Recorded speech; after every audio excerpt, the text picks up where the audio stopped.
आज हम बात करेंगे उन बच्चों की जिन्होंने गेट में बहुत ही अच्छी रैंक लेके आए हैं या जो बच्चों जिनका रैंक अच्छी नहीं आई है। GW सोल्जर्स ने धमाका मचाया है। इतिहास में ऐसा पहली बार हुआ है कि इतनी सारी वैकेंसीज एक साथ कंप्यूटर साइंस वाले बच्चों के लिए। हमारे ऐप पे हमने 20 मार्च से एक पोस्ट गेट गाइडेंस प्रोग्राम चालू किया है। अंकित डोला सर को कोई फर्क नहीं पड़ता, वो मोह माया से ऊपर उठ चुके हैं। उनको लगता है किसी से भी पूछो सर कोई क्या फर्क पड़ता है। आज के युवा में एक बहुत बड़ी प्रॉब्लम मैंने देखा सर, वो कोई भी काम करते ना बस कंसिस्टेंट नहीं रह पाते। सर आप मुझे इमोशनल कर रहे हो क्योंकि कंसिस्टेंट तो मैं भी था, बट नहीं आप क्या थे मुझे बहुत ढंग से पता है।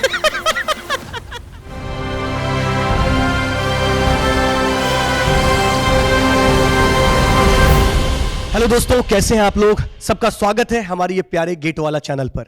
दोस्तों गेट 2023 का रिजल्ट आ चुका है और जो बच्चों ने मेहनत करी थी उस मेहनत का भी उनका रिजल्ट आ चुका है। बहुत से स्टूडेंट की बहुत ही जबरदस्त रैंक आई है। हमने उनसे बहुत सारी बातें करी है, उनका इंटरव्यू लिया है और वो बहुत सारे इंटरव्यू उनके यूट्यूब पे अवेलेबल भी हैं। आज हम बात करेंगे उन बच्चों की जिन्होंने गेट में बहुत ही अच्छी रैंक लेके आए हैं और उन्हें गाइडेंस की रिक्वायरमेंट है, या फिर जो बच्चे फर्स्ट ईयर में है, सेकेंड ईयर में है, उनको प्रिपरेशन कैसी करनी चाहिए, कब स्टार्ट करनी चाहिए और किस तरीके से वो नेक्स्ट ईयर या जब भी एग्जाम देंगे उसके अंदर रैंक ला सकते हैं, या जो बच्चों जिनका रैंक अच्छी नहीं आई है उनके लिए क्या क्या सजेशंस है और किस तरीके से वो आने वाले टाइम में रैंक ला सकते हैं। तो आज इस सब चीजों के ऊपर डिस्कशन करने के लिए हमारे साथ एक पैनल के अंदर जुड़ चुके हैं अंकित स्क्वायर यानी कि अंकित डोयला सर और Ankit Sharma sir, Vinod sir mechanical department से, और हाल ही में अभी पीडब्ल्यू ज्वाइन किया है पंकज सर ने जो कि इलेक्ट्रिकल डिपार्टमेंट के अंदर है। तो सर स्वागत है सबका इस सेशन के अंदर। तो विनोद सर स्टार्ट करते हैं सेशन को और सबसे पहला क्वेश्चन है आपसे कि सर गेट 2023 का रिजल्ट आ चुका है और हमारे पीडब्ल्यू के स्टूडेंट ने क्या ही बेहतरीन रिजल्ट दिया है सर, तो क्या कहना चाहेंगे आप उन बच्चों के लिए। सो हेलो बच्चों, आई होप आप सब लोगों ने इंटरव्यूज जो हमने बनाए थे सारे रैंकर्स के वो तो आपने देख ही लिए हैं। फिर भी आप लोगों को मैं बता देता हूं कि GW सोल्जर्स ने धमाका मचाया है और अंडर 10 हमने 2 रैंक लेके आए हैं एंड अंडर 20 हमारी 11 रैंक आई है। तो बच्चों ये इस साल का रिजल्ट है उस टाइम का जब हमने सारा कंटेंट जो है सिर्फ YouTube पे दिया है और बहुत ही शॉर्ट स्पैन में दिया है। अगर आप देखेंगे तो गेट वाला जो चैनल है उस पे हमने अक्टूबर 1 से कंटेंट शुरू किया था और उसके बाद में 1 अक्टूबर से लेके जब तक आपका एग्जाम हुआ है तब तक हमने कंटिन्यूअसली आप लोगों को बहुत ही जबरदस्त कंटेंट दिया है। तो सर मुझे ऐसा लगता है जो बच्चों ने मचाया है बिल्कुल उसके पीछे मुझे ऐसा लगता है जो मेन रीजन है कि बच्चों ने क्यों इतना अच्छा परफॉर्म किया है कि बच्चों ये टाइम वो होता है जब लेट्स से अक्टूबर या सितंबर के आसपास जब आप कहीं से ही पहले ही पढ़ रहे होते हैं या तैयारी कर रहे होते हैं, फिर 5-6 महीने पढ़ने के बाद में आपकी एक कंसिस्टेंसी मेंटेन नहीं होती है और फिर आपको लगता है कि यार पता नहीं मैं कर पाऊंगा या नहीं कर पाऊंगा। और अगर उस टाइम आपको कोई सपोर्ट कर दे, आपको गाइड कर दे, आपको साथ दे दे तो आप बहुत अच्छा रिजल्ट ला सकते हैं और यही हमारे सर सोल्जर्स ने बिल्कुल एकदम डेमोन्स्ट्रेट किया है। बिल्कुल मुझे ऐसा लगता है कि जब हम आपको सबसे ज्यादा रिक्वायरमेंट थी उस टाइम गेट वाला ने जो कोर्सेज जो सिस्टमेटिक वे में कोर्सेज लेके आए, जैसे सर सबसे पहले हमने क्रैश कोर्स लेके आया था बिल्कुल सर, जो कि मुझे ऐसा लगता है this is one of the finest course जो कि बहुत ही क्रिस्प और बहुत ही टू द पॉइंट था। बिल्कुल very well designed and huge effort bye faculties. बिल्कुल सर कि सर कितने मिनिमम टाइम में हम कैसे एक अच्छा कोर्स दे सकते हैं, that was the first thing. और जैसे ही थ्योरी खत्म हुई उसके बाद में हम लेके आए थे अभ्यास batch, again on the same line की थ्योरी के बाद में आपको क्वेश्चंस की रिक्वायरमेंट होगी और वो क्वेश्चन ऐसे क्वेश्चन नहीं जो पहले आपको कहीं से अवेलेबल हो, इनफैक्ट वो नए क्वेश्चन थे जो फैकल्टीज ने मिल के सब लोगों ने बनाए थे। हमें तो याद है सर, हम तो रात को 2-2 3-3 बजे तक भी बैठ के क्वेश्चंस बनाए और अगले दिन सुबह 6 बजे फिर वापस क्लास के लिए भी रेडी हो रहे हैं। बिल्कुल सर। सो मुझे ऐसा लगता है कि वो जो क्वेश्चंस का लेवल था sir, it has again given student some edge की नए क्वेश्चन देख के गेट में कैसे क्वेश्चन आ सकते हैं। एक स्टीरियोटाइप के क्वेश्चन तो हर कोई जानता है, बट सर अलग लेवल के थोड़े क्वेश्चन जो आते हैं उनसे बच्चे का दिमाग खुलता है, दे स्टार्ट टू थिंक। तो ये एक और प्लस पॉइंट था जो कि मुझे ऐसा लगता है कि ये जो कॉम्बो था ना sir, that was the full like strength behind बिल्कुल कि बच्चों की इतनी अच्छी रैंक रैंक कैसे आई है। और यही सर बच्चों ने दिखाया भी है। हमने इंटरव्यूज लिए हैं, आई होप आप सब लोगों ने देखा होगा, जितने भी GW सोल्जर्स जिनकी अच्छी रैंक आई है उन सब के इंटरव्यू लिए हैं। तो उन्होंने स्पेसिफिकली मेंशन किया है कि अक्टूबर में उन्होंने क्या सोच के इस कोर्स को ज्वाइन किया था, या फिर उन्होंने क्यों ऐसा लगा कि उनको अभ्यास बैच में आना चाहिए, या अभ्यास जो क्वेश्चंस है उनको करने चाहिए। एक और चीज सर मैं बताना भूल गया, हम लोगों ने प्रैक्टिस के लिए जो PYQs करवाए थे, बिल्कुल that was again a very good initiative I feel, क्योंकि बच्चों को एक आइडिया लग गया कि लास्ट 10-15 ईयर्स में क्वेश्चन कैसे आए हैं और उसके बेसिस पे वो कैसा परफॉर्म कर सकते हैं। So I feel that was the one reason sir, जो जिसकी वजह से बच्चों ने इतना अच्छा परफॉर्म किया। बिल्कुल सर। सर आपकी तो खुद की ऑल इंडिया रैंक 1 आई है मैकेनिकल के अंदर, तो ऑफ कोर्स आपके कंसेप्ट तो स्ट्रांग है ही, साथ में सर इतना एक्सपीरियंस हो गया आपको, तो हमारे लिए सर, और आपकी नहीं सर पूरी फैकल्टीज की अगर मैं बात करूं, टीम द्रोणा की बात करूं, तो हमारे लिए 10 घंटे 12 घंटे खड़े होकर पढ़ाना कोई बड़ी बात नहीं है। पहले भी पढ़ाते थे, अभी भी पढ़ाए, बिल्कुल पढ़ा दें। पर सर जो एक अगर स्क्रीन पे अगर आप देखे जाए ना, तो 3 घंटे की पिक्चर के बाद अगर कोई बच्चे को बोला जाए कि 3 घंटे की एक और पिक्चर देख, तो मुझे लगता है वो बोर हो जाएगा। बिल्कुल सर। और हमारे जैसे दाढ़ी वाले गंदी गंदी शक्ल के लोग 12-12 घंटे तक पढ़ा रहे थे, और बच्चे बैठकर तब भी 12-12 घंटे पढ़ रहे थे। सर यही तो रीजन है कि अंडर 10 में 2 बच्चे आए, 2 बच्चे आए, अंडर 20 में 11 बच्चे आए, अंडर 50 में 25 बच्चे हैं, अंडर 100 के अंदर 45 प्लस बच्चे हैं, और अंडर 1300 से ज्यादा स्टूडेंट लेके आए हैं सर। और यही तो है कि आप लोगों ने जो मेहनत करी, मैं हमेशा बोलता हूं सर, मेहनत का फल तो मिलता है यार। तो आपने जो डेडिकेशन दिखाया, मेहनत करी, जो आपने एफर्ट लगाया, यही है कि अभी आप लोग सेलिब्रेट कर रहे हो, और आपके रिजल्ट को हम भी यहां पर बैठकर सेलिब्रेट कर रहे हैं। बिल्कुल सर। बिल्कुल। तो सर नेक्स्ट क्वेश्चन पे चलते हैं। हमारे साथ हैं अंकित स्क्वायर सर। तो अंकित सर, अंकित डोला सर, नहीं पहले अंकित सर से पूछ लेते हैं। अंकित डोला सर को कोई फर्क नहीं पड़ता, वो मोह माया से ऊपर उठ चुके हैं, उनको लगता है किसी से भी पूछो सर, कोई क्या फर्क पड़ता है। तो अंकित शर्मा सर, पहले आपसे, क्योंकि सर तो मोह माया से उठ चुके हैं, पर आप अभी भी मोह माया में फंसे हुए हैं, तो पहला क्वेश्चन आपसे पूछते हैं सर। जैसे रिजल्ट आता है सर, बच्चों को एक चीज की सबसे ज्यादा रिक्वायरमेंट होती है, वो गाइडेंस। क्योंकि रिजल्ट तो आ गया, और सर 365 दिन की मेहनत है, बहुत एफर्ट के बाद वो रिजल्ट आया। अब उस रिजल्ट को सही यूटिलाइजेशन बहुत जरूरी है। किस PSU में जाना है, किस तरीके के इंटरव्यू होते हैं उस PSUs के अंदर, राइट। अगर किसी को IIT में जाना है तो कौन सी ब्रांच उसके लिए सबसे परफेक्ट है, किसमें उसका प्लेसमेंट हो सकता है, और ये सही गाइडेंस का होना बहुत जरूरी है। तो उसके लिए हम क्या करने वाले हैं सर? एक्चुअली सर आपने एक बहुत वैलिड क्वेश्चन पूछा है। बेसिकली सर, स्टूडेंट एग्जाम देता है, स्टूडेंट एग्जाम के लिए तैयारी करता है, उसके लिए टीचर्स उसको जी तोड़ मेहनत करवाते हैं। अब रिजल्ट के बाद उसके साथ एक बहुत बड़ी प्रॉब्लम होती है कि सर ये रिजल्ट आ गया, बट अब मैं इस रिजल्ट को कैसे कैपिटलाइज करूं, और उसमें उसे कोई बहुत ज़्यादा एक्सपीरियंस होता नहीं है। तो देखिए, GW और PW दोनों का हमेशा स्टूडेंट्स के साथ शुरुआत से लेके अंत तक उनका साथ देते हैं। इसके लिए स्टूडेंट्स को मैं गुड न्यूज़ ये दे रहा हूं कि हमारे ऐप पे हमने 20 मार्च से एक पोस्ट गेट गाइडेंस प्रोग्राम चालू किया है, जिसमें हम सारे फैकल्टीज उनको मेंटर करेंगे कि किस रैंक पे आपको कौन सा कॉलेज मिल सकता है, कौन सी ब्रांच मिल सकती है, और कौन से PSUs के लिए आप ट्राई कर सकते हैं। बेसिकली सर, स्टूडेंट्स के काफ़ी ज़्यादा यहाँ पे कंस्ट्रेंट्स रहे, जो मैंने अपने एक्सपीरियंस में देखा है। कई स्टूडेंट्स ये कोशिश करते हैं कि सर मैं घर से दूर ना जाऊं, कई स्टूडेंट्स किसी कॉलेज को लेके इमोशनल रहते हैं, कई स्टूडेंट्स किसी ब्रांच को लेके इमोशनल रहते हैं। तो जो कॉम्बिनेशन बनता है वो थोड़ा सा कॉम्प्लिकेटेड बनता है, जिसको स्टूडेंट्स के लिए अपने आप खुद सॉल्व करना बहुत ही मुश्किल हो जाता है, जिसमें सर उसको एक टीचर की जरूरत पड़ती है। जैसे कि टीचर की उसको जरूरत पड़ती है कि PYQ किस तरीके से सॉल्व किया जाए। बिल्कुल। तो ये भी उसके लिए एक बहुत ही कॉम्प्लेक्स प्रॉब्लम है, और सर हम लोग कभी साथ इनका छोड़ते नहीं, तो अभी भी हम इनका साथ देते रहेंगे। तो सर इसके लिए बच्चे हमको ट्यून इन कर सकते हैं ऐप पे। बिल्कुल, मतलब ऐप के ऊपर दोस्तों जो गाइडेंस सेशन है वो ऑलरेडी लाइव हो चुका है। जो भी आपको मेंटरशिप आपकी रैंक के हिसाब से जो बेस्ट चीज होती है वो सब चीज हम अवेलेबल कराएंगे। इससे सर एक चीज मुझे और भी याद आया, कितनी बार क्या होता है, बच्चा रैंक आने के बाद भी सही यूटिलाइज नहीं कर पाता है, और उसको मार्गदर्शन की बहुत जरूरत है। जैसे एक छोटा सा एग्जांपल बताता हूं। एक बच्चा था सर जिसकी अच्छी रैंक आई थी, और वो NTPC में चला गया। जब और मैंने बहुत बार बोला भी है सर ये चीज, NTPC में चला गया, उसको पता नहीं था, उसको प्रोडक्शन के अंदर हो गया। अब NTPC में सर 7 डेज नहीं 8 डेज वीक चलता है प्रोडक्शन के अंदर, और 3 शिफ्ट में चलता है। तो 2 दिन जनरल शिफ्ट होता है, फिर 12 से 4 बजे होता है, उसके बाद नाइट शिफ्ट होता है, और ये रेगुलर प्रोसेस होता है जस्ट आफ्टर द ट्रेनिंग। अब वो ट्रेनिंग तक तो एंजॉय किया, ट्रेनिंग के बाद जब उसका वो ये ऑर्डर में आया तो उसको फ्रस्ट्रेशन होने लग गया, वो नींद पूरी नहीं ले पा रहा है। बाद में उसने 1-1.5 साल काम करने के बाद उसने सोचा ये क्या लगा रखा है, और छोड़ दिया। फिर हालांकि उसने रैंक लेके आया, वो PG सेल के अंदर जॉब कर रहा है। मतलब उसने कहीं ना कहीं एक रैंक लेके आया था, और वो रैंक उसकी बेकार हो गई। 1.5-2 साल तो वो जबरदस्ती फ्रस्ट्रेट रहा। यही चीज अगर उसको वहां पर कोई मेंटरशिप दे देता कि यार इस पीएसयू में इस तरीके की प्रोफाइल होती है, अगर तुम फिट नहीं हो तो तुम किसी और चीज के लिए ट्राई करो, तो उसके लिए ज्यादा बेटर रहता। सर इसमें मैं एक बात और ऐड करना चाहूंगा। एक्चुअली सर कई बार क्या होता है, like I am from civil engineering और आप लोग सर हम सब सारे ब्रांचेस से बैठे हुए हैं यहाँ पे, तो सर स्टूडेंट हायर पैकेज के चक्कर में वो सर ऐसी पीएसयू चुन लेता है जो कि उसकी पेरेंट ब्रांच की नहीं होती, और वो वहां जाके फिर सफोकेटेड फील करने लगता है कि ये पीएसयू तो मेरे ब्रांच की है ही नहीं, and I am not fitting over here, और उसका आगे जाके आज उसे पैकेज तो मिल रहा है बट आगे जाके उसका कैरियर प्रोग्रेशन रुक जाता है। अगर रैदर वो अपने ब्रांच में जाता तो उसका कैरियर प्रोग्रेशन भी होता और सर पैकेज तो आगे जाके सब नॉर्मल हो ही जाते हैं। तो सर ये बहुत सारी इक्वेशन रहती हैं, तो हम इस पे भी उनको गाइडेंस देंगे कि किस पीएसयू का क्या वर्क कल्चर है और कैसे काम करता है। बिल्कुल बिल्कुल, वर्क कल्चर भी बताएंगे।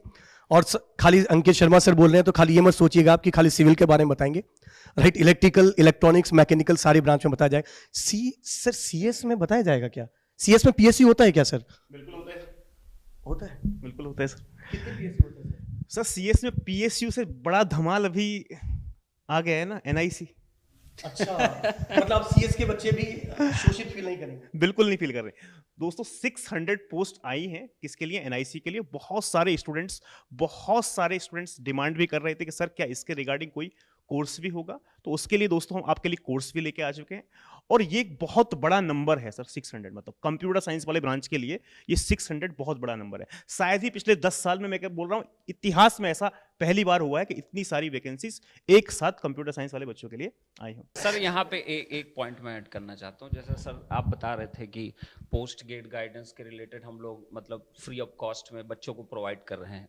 तो अभी अगर YouTube पे भी देखें तो मुझे लगता है कि आफ्टर गेट रिजल्ट, जब भी गेट रिजल्ट आ जाता है तो सबसे ज्यादा जो फ्लोटिंग कंटेंट होता है पोस्ट गेट गाइडेंस के नाम। बिल्कुल सर। तो उसको हम वैलिडेट कैसे कर रहे हैं कि मतलब हम जो प्रोवाइड करने वाले हैं एक बच्चे को जो गाइडेंस प्रोवाइड करेंगे, क्योंकि इन्फॉर्मेशन अगर बच्चों तक राइट नहीं पहुंची, जैसे कहीं पर उसको एमटेक एडमिशन चाहिए, तो मैं देखता हूँ जो YouTube पे मुझको दिखाई देता है कि कोई कुछ भी आके बोलता रहता है कितने स्कोर पे ये मिल जाएगा, कितने स्कोर पे ये मिल जाएगा। तो हम कैसे बच्चों को इंश्योर कर रहे हैं कि हम जो भी गाइडेंस प्रोवाइड कर रहे हैं कि उसकी एक्यूरेसी बहुत अच्छी रहेगी, हम उसको वैलिडेट कर रहे हैं कि कौन सा पीएसयू आपके लिए ठीक होगा। तो मैं चाहूँगा आप प्लीज़ इसके बारे में भी सर प्लीज़ बताइए कुछ। Yes sir. Sir basically sir पिछले साल में जो आईआईटीज में जो एडमिशन्स हुए हैं सर, उसका हम लोगों ने डेटा कलेक्शन करके रखा है। कई जगह पे सर मैंने खुद पर्सनल आरटीआई से ये पता किया है कि किस रैंक पे क्या गया है, और सर हमारे खुद के स्टूडेंट्स वहाँ पे हैं तो हम ये भी पता उनसे करते रहते हैं कि बेसिकली किस ब्रांच में कितने पैकेजेस पे बेसिकली बच्चे प्लेस हो रहे हैं। तो सर काफ़ी एक बहुत बड़ा पूल है हमारा डेटा, और वही सर हम बच्चों के साथ शेयर करेंगे, और सर उन्हीं के लिए डेटा है, हम रख के क्या करेंगे। बिल्कुल। तो पोस्ट गेट गाइडेंस के लिए जैसा कि अंकित सर ने बताया, ऑलरेडी डेटा पे काम हो चुका है। शायद कुलदीप सर और पूरी टीम जो है वो लगी हुई थी, और उन्होंने ऑथेंटिकेट सर ऑफिशियल वेबसाइट से कुछ आरटीआई के थ्रू जो ऑफिशियल डेटा था वो कलेक्ट कर रखा, और बस वो आपका इंतजार कर रहे हैं, राइट, जिनको मार्गदर्शन की जरूरत है। अब बात करते हैं नेक्स्ट, अंकित डोयला सर। बहुत सारे बच्चे अभी भी कंफ्यूज हैं, चाहे वो फर्स्ट ईयर में हो या सेकेंड ईयर में हो या थर्ड ईयर में हो या फाइनल ईयर में हो, या फिर बच्चे ऑलरेडी एक बार गेट लिख चुके हैं, ठीक ठाक रैंक आई है और रैंक को और इंप्रूव करना चाहते हैं। और सर उनके लिए हमने बहुत सारे बैचेज लॉन्च किए हैं, राइट, पराक्रम, श्रेष्ठ, बहुत सारे बैच, विजय, बहुत सारे बैच लॉन्च किए हमने। तो सर बच्चों को कैसे पता चलेगा कि कौन सा बैच उनके लिए सबसे परफेक्ट है, किस बैच में उनको एनरोल करना चाहिए? अंकित डोला सर। सर हमारे पास 3 बैच हैं, एक पराक्रम बैच है, एक श्रेष्ठ बैच है और एक है विजय बैच। ठीक है, यदि मैं पराक्रम की बात करूं तो ये बैच डेडिकेटेडली 2024 वाले बच्चों के लिए। यदि जो स्टूडेंट्स 2024 में अपना फर्स्ट अटेम्प्ट देना चाहते हैं तो वो स्टूडेंट को पराक्रम बैच ज्वाइन करना चाहिए। जो स्टूडेंट 2025 का टारगेट कर रहे हैं, जिनको 2025 में गेट देना है अपना फर्स्ट अटेम्प्ट, उनको श्रेष्ठ बैच में जाना चाहिए। श्रेष्ठ बैच की सबसे बड़ी खासियत ये है कि ये बैच इस टाइप से डिजाइन किया गया है कि इसका जो सिलेबस है वो हम बहुत ही आराम से कराने वाले हैं। तो नहीं फर्स्ट ईयर या सेकेंड ईयर वाले बच्चे जो चाहते हैं कि हम गेट प्रिपेयर करें, ठीक है, और कॉलेज के साथ प्रिपेयर कर रहे हैं, तो थोड़ा सा लोड भी होता है फर्स्ट ईयर सेकेंड ईयर में। बिल्कुल तो उन बच्चों को मैं रिकमेंड करूंगा उनको श्रेष्ठ बैच में एडमिशन लेना चाहिए, बिकॉज उसमें क्लासेस की जो ड्यूरेशन रहती है वो कम रहती है, 2 आवर्स चलेगी। लेकिन जो पराक्रम में एडमिशन लेंगे उनको 4 आवर्स पर डे पढ़ाया जाएगा। तो जो स्टूडेंट्स बहुत ही आराम से पढ़ना चाहते हैं वो श्रेष्ठ बैच में ले। अब इसके बाद बात करते हैं सर विजय बैच की। ये विजय बैच किसके लिए है दोस्तों? जिन भी स्टूडेंट्स ने इस बार यदि रैंक उनकी 1 से 2000 के बीच में है तो मैं उनको रिकमेंड करूंगा कि उनको विजय बैच के अंदर जाना चाहिए। अब सर यहां पे भी एक सवाल ये भी आता है, कुछ स्टूडेंट्स ऐसे हैं जिनकी रैंक तो आ गई है 2000 के अंदर, लेकिन उन्होंने क्रैश कोर्स से पढ़ा था, ठीक है, या फिर यूट्यूब से पढ़ा था, उनका क्वेश्चन ये है कि सर हम पूरा सिलेबस कंप्लीट ही नहीं कर पाए थे। तो यदि पूरा सिलेबस कंप्लीट ना कर पाने की वजह से हमारी रैंक 2000 के आसपास है, यदि हम पूरा सिलेबस कंप्लीट करते तो हमारी रैंक अंडर 100 हो सकती थी। बिल्कुल। तो सर हमको रैंक इंप्रूवमेंट बैच में जाना चाहिए या पराक्रम में जाना चाहिए? तो चंदन सर क्या रिकमेंडेशन है आपकी? बिल्कुल, मतलब दोस्तों देखिए, अगर आपने ऑलरेडी पहले से ही कंसेप्ट आपके ठीक ठाक है, आपने पहले पढ़ा हुआ है, सारे सब्जेक्ट आपके कवर हो चुके हैं, आपको लगता है कहीं कहीं कुछ कंसेप्ट की और ज्यादा रिक्वायरमेंट है कहीं कहीं पर, और मोर क्वेश्चन प्रैक्टिस की आपको रिक्वायरमेंट है, क्योंकि आपकी ठीक ठाक रैंक आई है, आपके कंसेप्ट स्ट्रांग है, आपने सारा सिलेबस कंप्लीट कर चुके हो, तो आपको विजय बैच के साथ जाना चाहिए था।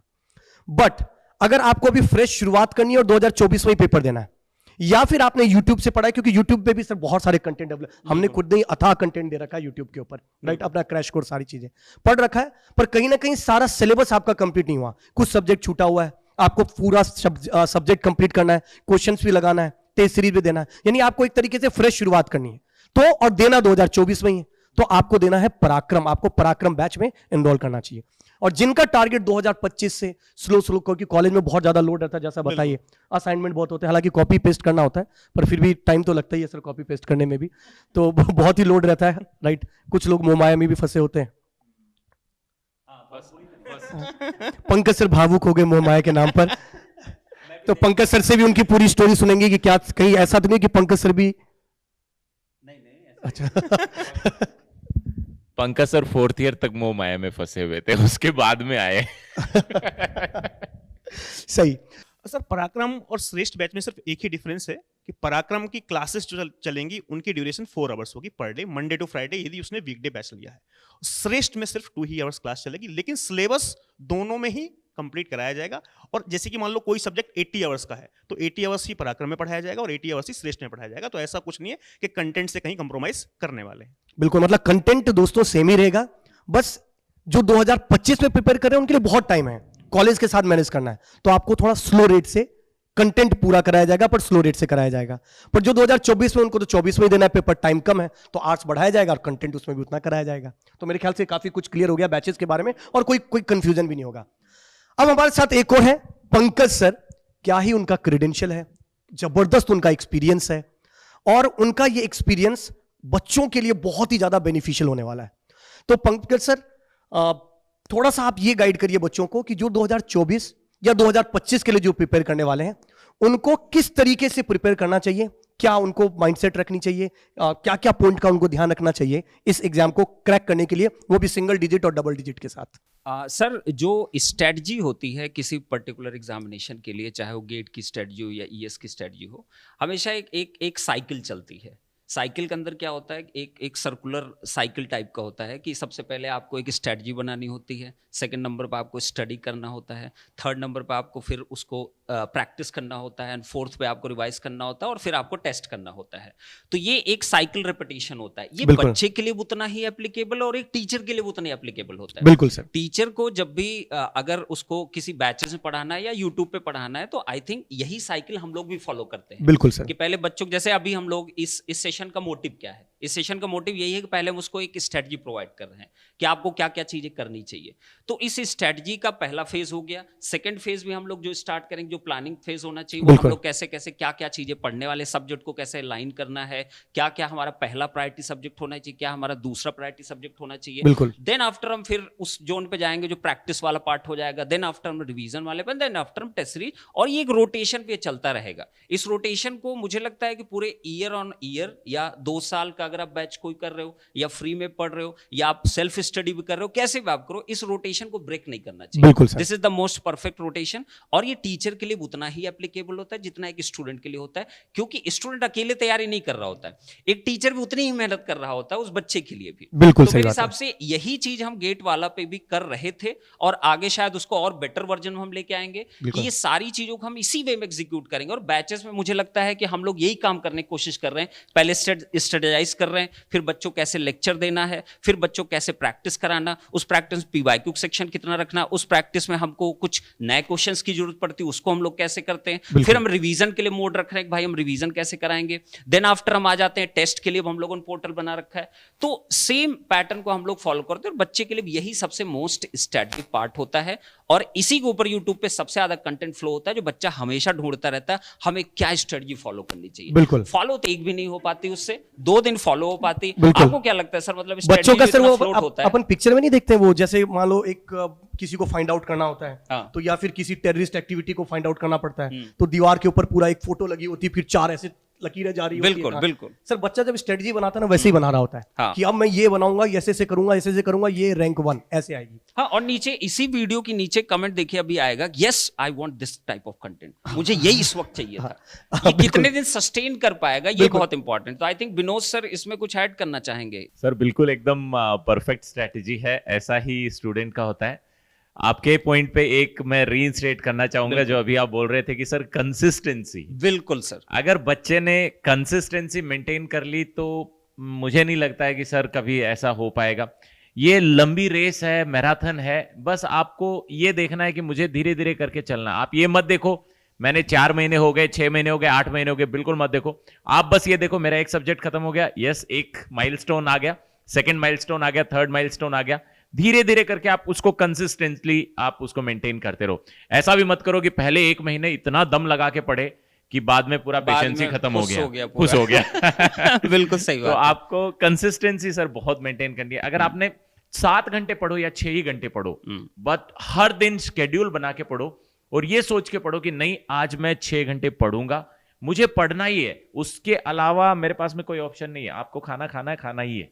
और तो यहाँ वैसा होना चाहिए। पे सर मैं अपने पूरे 12-13 साल के करियर में AIR 1 से लेके AIR 4, अभी आप 23 का रिजल्ट आप देखोगे तो मेरे कुछ बच्चे हैं, जैसे 4th रैंक है सर्व वर्मा है, 5th रैंक है, 48 रैंक है, आपका 300-200 रेंज में बहुत सारे बतेरे बच्चे होंगे।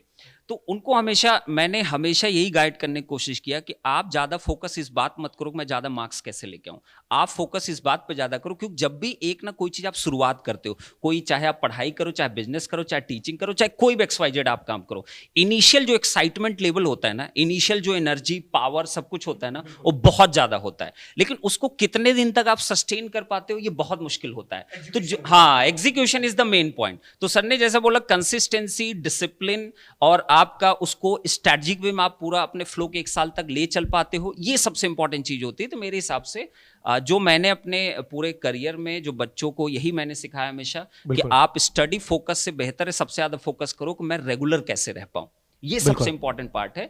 तो हम लोग भी शायद इसी पे काम करेंगे और बैचेस में तो सबसे ज्यादा फोकस इसी चीज पे हम लोग करने वाले हैं। बिल्कुल सर, रेगुलरिटी तो हमेशा जरूरी होती है किसी भी आप not only for the GATE, जिंदगी में जो भी कुछ अचीव आपको करना है उसके लिए एक चीज की रिक्वायरमेंट है, पहले तो माइंडसेट बना लो और उसके बाद कंसिस्टेंट होकर उसके ऊपर एफर्ट लगाओ। और ये जो प्लानिंग बनाते हैं ना भाई, ऐसे प्लानिंग बहुत सारे लोग बनाते हैं और रोज बनाते हैं, और आपको पता है कि आप किस तरीके के स्टूडेंट हैं, आपका माइंडसेट क्या है, आपको कितनी जल्दी ग्रैब कर पाते हो। आपको अपनी प्लानिंग खुद के हिसाब से बनानी होगी, बट हाँ कंसिस्टेंट रहना सबसे ज्यादा जरूरी है किसी भी एग्जाम के लिए। और ये गेट, जैसे सर बहुत सारे बच्चे बोलते हैं कि सर IIT, बहुत सारे बच्चों का माइंडसेट थोड़ा सा गड़बड़ भी रहता है कि सर मैंने IIT के लिए बहुत हार्ड एफर्ट लगाया था, मेरा जेई के टाइम में जेई क्रैक नहीं हुआ, तो क्या गेट मेरा क्रैक नहीं होगा। माइंडसेट बना के रहते हैं सर। मैं सेमिनार में जाता हूँ, बच्चे बहुत सारी जगह पूछते हैं, बिल्कुल, और उनको मैं यही चीज समझाता और हूं। यहाँ पे सर एक लास्ट पॉइंट बस इतना है कि ऐसा नहीं कि एग्जाम की बात चल रही कंसिस्टेंट। आज के युवा में एक बहुत बड़ी प्रॉब्लम मैंने देखा सर, वो कोई भी काम करते ना बस कंसिस्टेंट नहीं रह पाते हैं। वो आजकल के लड़के लड़कियां एक चीज बहुत करते हैं ना, इश्क मोहब्बत ये सब चीजें कॉलेज में बहुत होती है, उसमें भी ढंग से नहीं कंसिस्टेंट रह पाते हैं। 6 महीने में रोज ब्रेकअप होते हैं, फलाना होते रहते हैं। तो ये तो एक एग्जाम की चीज हो गई, इसमें तो बहुत ज्यादा डेडिकेशन चाहिए। सर आपकी तो लव मैरिज है ना? हाँ मेरी है, लेकिन मैं 7 साल कंसिस्टेंट रहा हूँ। कंसिस्टेंट रहे सर। सर काफी कंसिस्टेंट थे इस चीज के लिए। तो वो रहना पड़ेगा सर, नहीं तो आप कंसिस्टेंसी वर्ड का मतलब ही नहीं समझ पाओगे ना। सर आप मुझे इमोशनल कर रहे हो, क्योंकि कंसिस्टेंट तो मैं भी था, बट नहीं आप क्या थे मुझे बहुत ढंग से पता है। तो उस पे हम लोग नहीं जाते काफी हैं, वो पर्सनल थोड़ा सवाल हो रहे जाएंगे। बच्चों, थोड़ा आगे बढ़ते हैं और वापस हम गेट पर आते हैं। सर कंसिस्टेंट थे, मैं कंसिस्टेंट नहीं था, ऐसा सर के हिसाब से था। बट सबसे मोस्ट इंपोर्टेंट चीज है, गेट एक ऐसी चीज है, अगर आप कंसिस्टेंट रहोगे तो एग्जाम निकाल दोगे, राइट? सर एक बच्चा था, उसका हम इंटरव्यू ले रहे थे, गेट वाला चैनल पे, तो उसने बोला कि सर जिस दिन मैं डिमोटिवेट होता था उस दिन भी 4 घंटे पढ़ता था, मैंने ये शेड्यूल फिक्स किया था। और सर जब भी मैं डिमोटिवेट होता था तो एक होता है जैसे कि मान लो मुझे टीचर से बात करनी, तो कितनी बार ऐसा होता है कि हम टीचर को मान लो पहली बात तो कॉन्टैक्ट नंबर नहीं है, कहीं से ढूंढ भी लेते हैं तो फिर बात नहीं हो पा रही, टीचर्स भी बिजी रहते हैं। सही। कभी कभी ऐसा होता है कि दोस्त भी बिजी हैं, तो सर किससे बात करें? तो मैंने डिसाइड किया कि मैं जब भी डिमोटिवेट फील करूंगा तो अपने पेरेंट्स से बात करूंगा जो इजीली अवेलेबल है, ठीक है, घर में ही है, आप अपनी समस्या बताओ और आपकी समस्या को सबसे अच्छे से कोई समझ सकता है वो है मम्मी और पापा, और वो तुरंत एकदम गाइडेंस आपको अच्छे से देंगे। और सर मैं जैसे ही परेशान होता था मम्मी पापा से डिस्कस करता था, मुझे सॉल्यूशन देते थे, उसके बाद फिर मैं ठीक हो जाता। ये बात तो सही करो सर, पेरेंट्स से आप जो इजीली अवेलेबल है वो कुछ है ही नहीं, और उससे ज़्यादा जो उनसे ज़्यादा आपको जो गाइड कर सकते हैं वो कुछ नहीं कर सकते। जब भी कभी आप लो फील करो पेरेंट्स से बात करिए, अवेलेबल है तो टीचर से भी बात करिए, क्योंकि यही 2 लोग ऐसे हैं जो आपकी ज़िंदगी में आपकी सफलता से आपसे ज़्यादा खुश होंगे, राइट। तो दोस्तों एक बार छोटा सा मैं समराइज कर देता हूँ चीज़ों का क्या मतलब है। जिन बच्चों की रैंक बहुत अच्छी आई उनको मार्गदर्शन की जरूरत है, उनको गाइडेंस की जरूरत है, और उस गाइडेंस के लिए हमारे ऐप के ऊपर already free of cost guidance के लिए सेशन प्लान कर लिया गया है, वो अवेलेबल है, लाइव है अभी भी। आप जाकर वहां पर एनरोल कर सकते हैं, फ्री ऑफ कॉस्ट है। वहां पर आपकी रैंक के हिसाब से आपके लिए सबसे बेस्ट ऑप्शन क्या है वो आपको मिलेगा। जो बच्चा कंटिन्यू अपनी प्रिपरेशन रखना चाहता है उसके लिए 2024 के लिए पराक्रम, और जो बच्चा रैंक इंप्रूव करना चाहता है कहीं ऑलरेडी पढ़ चुका है उसके लिए विजय बैच, और जो बच्चा 2025 के लिए प्रिपरेशन करना चाहता है उसके लिए श्रेष्ठ बैच अवेलेबल है। श्रेष्ठ थोड़ा स्लो रेट से चलेगा पर कंटेंट पूरा कवर कराया जाएगा, कॉलेज के साथ आप इजीली मैनेज कर सकते हो। इसके साथ दोस्तों 24 और 25 के लिए जो बच्चे प्रिपरेशन कर रहे हैं उनके हिसाब से सर जो आपने बताया 24 और 25 के लिए, उनके लिए आपको 3 चीजों का ध्यान रखना है। एक प्लानिंग बनानी है, पर प्लानिंग सबने बना रखी है, आपको अपने हिसाब से बेस्ट प्लान क्या है वो बनाना है, और थोड़ा कंसिस्टेंट रहना है, थ्योरी पढ़नी है, PYQ लगाना है, क्वेश्चन सॉल्व करना है, मॉक लिखना है, यही सफलता के सूत्र है। जिसकी रैंक 1 आई उसने भी यही किया, जिसकी रैंक 3000 आई उसने भी यही किया। 3000 वाले ने कहीं ना कहीं सिंसियरिटी की कमी रखी, कंसिस्टेंसी की कमी रखी, और इस वजह से उनकी रैंक नहीं आई। आप अगर कंसिस्टेंट रहेंगे आप रैंक लेके आ जाएंगे। बहुत सारे बच्चे ऐसे होंगे सर मैं मुझे समझ में आ गया गेट सब कुछ है, गेट से PSU मिलता है, IIT मिलता है, सर मैं स्टार्ट करूंगा पर सर मैं अगले महीने करना चाहता हूं, मैं उसके अगले महीने करना चाहता हूं, मैं 10 दिन बाद करूंगा। यार यही एक असफल लोगों की निशानी होती है। जब आप कभी ड्रीम बनाते हो ना तो वो ड्रीम आपका है या नहीं है इसका पता चलता है कि आप शुरुआत कर सकते हो। और मैं आपको इतनी सी चीज बताता हूं कि अभी नहीं तो कभी नहीं की घड़ी की अलार्म बज चुकी है। आप अभी शुरुआत नहीं करोगे तो कोई गारंटी नहीं कि आप 10 दिन बाद शुरुआत कर लोगे। अब ये नहीं कह रहा हूं कि बैच एनरोल करो, मैं बस इतना कह रहा हूं कि सिलेबस जाके देखो, कैसे पढ़ना है उसको जाकर देखो, सब्जेक्ट की एनालिसिस करिए, थोड़ा सा PYQ उठा के देखिए, उस चीज के अंदर थोड़ा एंटर करिए ताकि आपको थोड़ा इंटरेस्ट आए और आप अपनी प्रिपरेशन स्टार्ट कर सकें।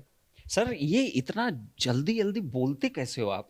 मतलब एकदम हाईली एनर्जेटिक, बच्चों में तो आग लग जाती होगी। तो एक काम करिए आप, आपकी एक चीज बहुत फेमस, मैं 10 साल से आपको जानता हूं, आप जहां पे भी जाते हो एक आग जला देते हो बच्चों के अंदर। तो कृपया करके एक छोटा सा कुछ शब्द अपने मुख से निकालिए जिससे कि जाग सके बच्चे, ठीक है, बच्चे जाग सके। अभी रिजल्ट आया, वैसे फ्रस्ट्रेट हो रखे हैं, तो थोड़ा एक चिंगारी की जरूरत बिल्कुल सर, देखिए तो जगाने वाली बात है ना, जिनकी रैंक ये तो मैं बता देना चाहता हूं, ये इंसान जो है ये किसी को मुर्दे को जगा सकते हैं, इतने पावर इनके अंदर है। चलिए सर, प्लीज सर। हाँ ऐसा नहीं है बेटा, ये सब इसको अतिशोक्ति अलंकार बोला जाता है, राइट।